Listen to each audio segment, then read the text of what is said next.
Assalamualaikum warahmatullahi wabarakatuh.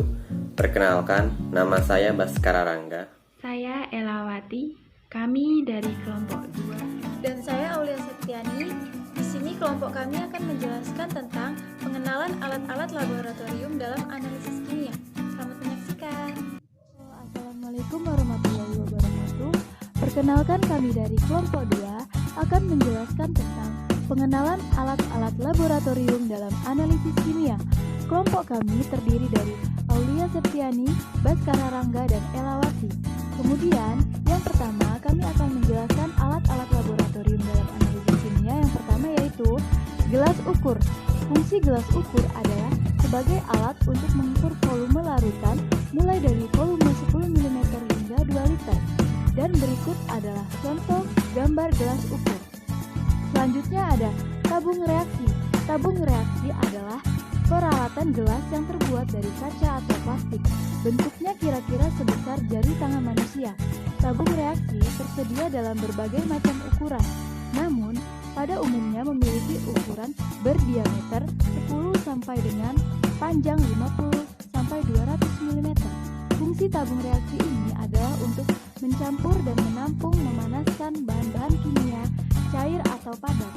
Dan di samping merupakan contoh gambar tabung reaksi. Selanjutnya ada labu ukur. Labu ukur atau labu takar adalah alat kimia yang digunakan untuk mengencerkan larutan hingga mencapai volume tertentu. Alat yang terbuat dari kaca berbentuk labu ini juga bisa digunakan untuk memisahkan larutan kimia analitik dengan konsentrasi dan jumlah yang berukuran tinggi.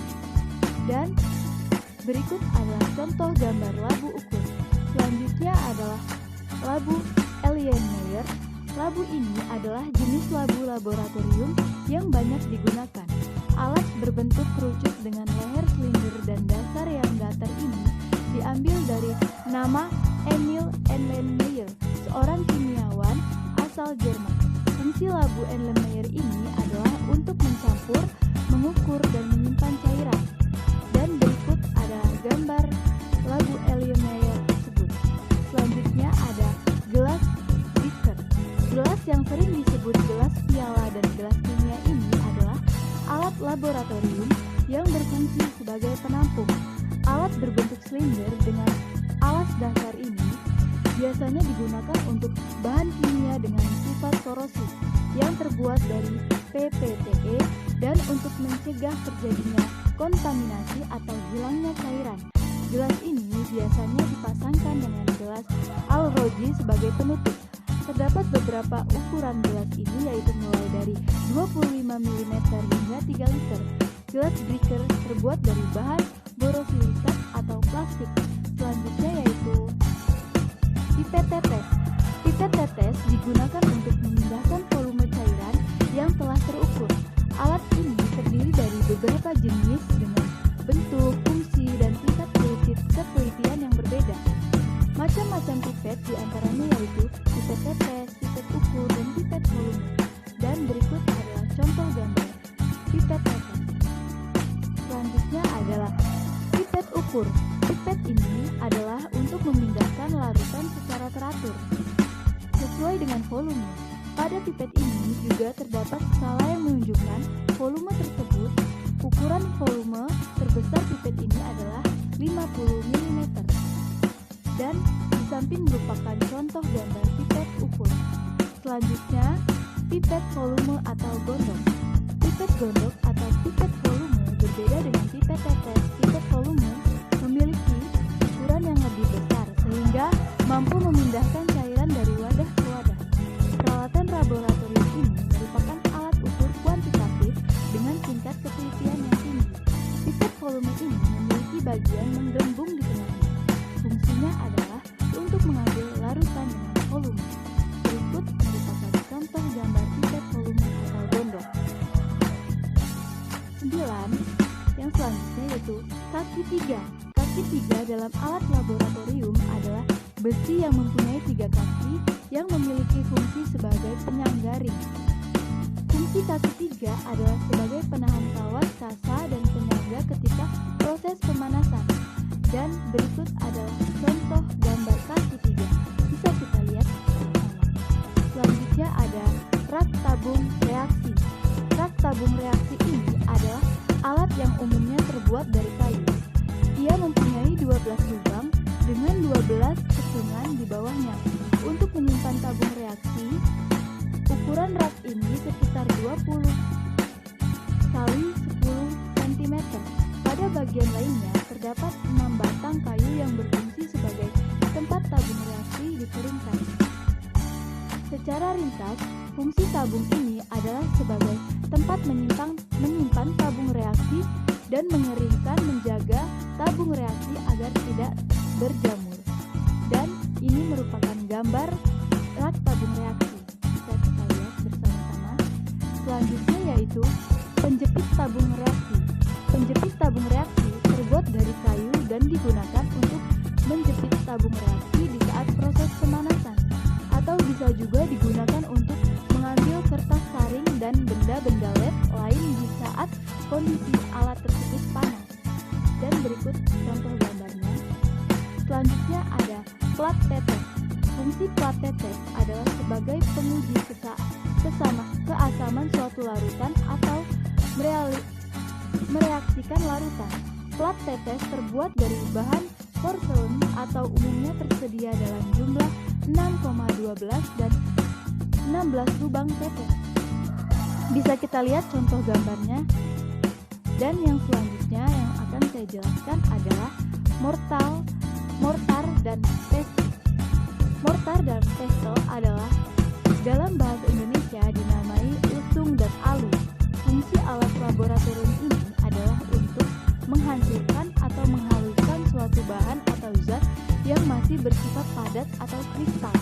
Dalam laboratorium biologi, mortar dan alu ini juga digunakan untuk menghancurkan atau menghaluskan bahan-bahan praktek seperti daunan, biji-bijian, akar, protein, DNA, RNA, dan lain-lain. Dan berikut adalah contoh gambar mortar dan pestle. 14. Yang selanjutnya, kawat kasa. Kawat kasa adalah untuk menahan breaker atau labu ketika proses pemanasan menggunakan pemanas Bunsen atau pemanas spiritus.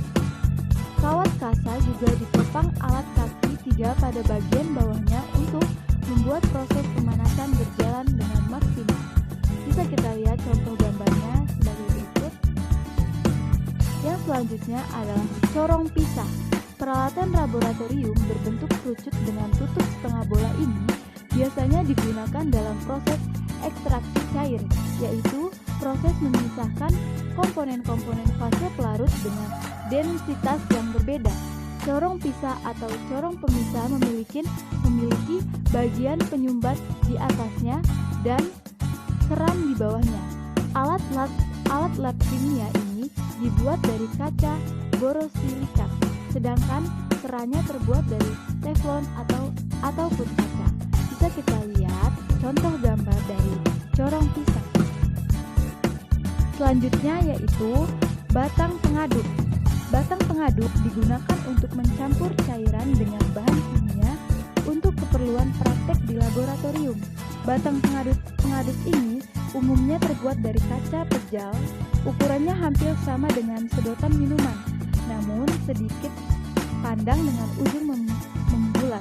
Selain itu, untuk mencampur larutan, fungsi batang ini juga adalah untuk membantu dekantasi larutan, menginduksi kristalisasi dan memecahkan emulsi pada suatu ekstraksi. Bisa kita lihat contoh gambar dari batang pengaduk. Selanjutnya ada gelas kaca. Gelas berbentuk bundar dengan beragam diameter ini memiliki beberapa fungsi, di antaranya penutup gelas kimia ketika tengah proses pemanasan sampel, sebagai tempat untuk mengeringkan, dan dalam desikator, sebagai tempat benda yang tengah berada dalam proses pengawatan dan sebagai tempat untuk penyimpanan bahan yang ditimbang. Dan berikut ini adalah contoh gelas kaca. Selanjutnya yaitu labu destilasi. Fungsi labu destilasi atau penyulingan adalah untuk memisahkan suatu larutan ke dalam masing-masing komponennya. Bisa juga didefinisikan sebagai suatu metode pemisahan bahan kimia berdasarkan perbedaan kecepatan dan polaritas atau kemudahan menguap. Labu ini digunakan untuk menumpang zat-zat utama, zat yang memiliki titik lebih tinggi ketika proses destilasi. Dan di samping ini merupakan contoh gambar labu destilasi. Selanjutnya ada kondensor. Kondensor adalah alat laboratorium yang memiliki fungsi untuk mendinginkan cairan panas dan mengembunkan uap.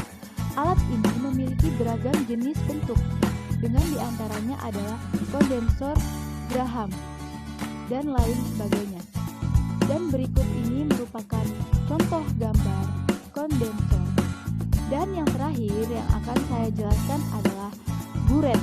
Alat dengan bentuk silinderik memanjang ini biasanya digunakan untuk titrasi dengan presisi tinggi atau bisa juga untuk mengukur volume suatu larutan.